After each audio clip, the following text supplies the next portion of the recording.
let me tell you, even the best of couples, they do have times when they misunderstand themselves. Why? Because they came from two different backgrounds and they are now trying to live as one. When there are misunderstandings between you and your spouse, who initiates reconciliation? Who initiates the settling of any misunderstanding between you and your spouse?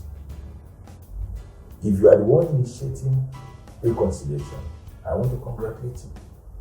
You are the more mature of the two of you. And if it's your spouse that is always initiating reconciliation, once there's a misunderstanding, you are ready for a showdown. You want everything to be pulled down. You want the whole family to go into tatters. You are the less mature. You must be the one initiating reconciliation. Don't wait for your spouse to initiate it. Keep initiating. Don't be tired. Love never fails. Love never fails. The day two of you came together as husband and wife, from that day, her fault becomes your fault, her weakness becomes your weakness, her strength becomes your strength. Don't begin to aim at who's guilty, who is not guilty. Every time you make your spouse look bad, you're also making yourself look bad. When you make her or him look good, make up your mind that it will work. God will strengthen you. God will help you. Love never fails. Rather than keep finding fault with your spouse, why don't you begin to look for the strength of your spouse? Because God does not make junks. Be the one to initiate reconciliation in that home. For the interest of your children, for the interest of society.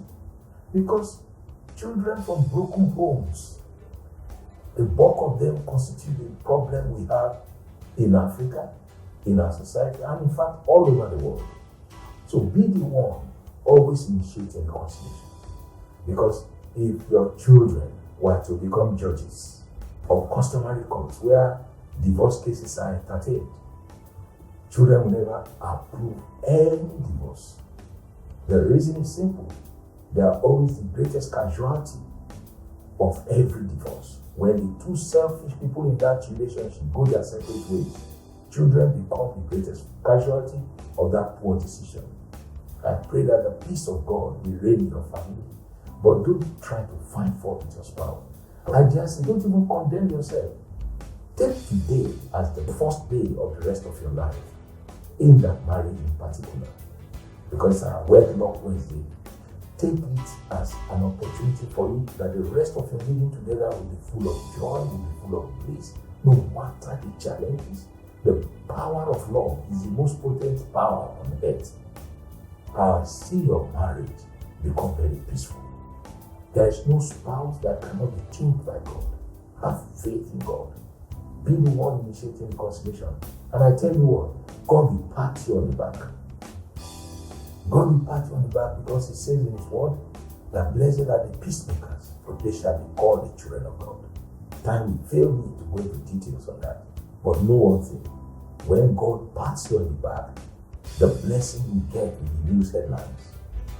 If you humble yourself enough to always initiate reconciliation when there are differences of opinion between you and your wife or between you and your husband, you know what will happen? That unity will result into God promoting you. And that promotion, you will enjoy the consequence of it with your spouse. I wish you well. I wish you a happy home. I wish you a home where children will feel comfortable growing in. God bless you.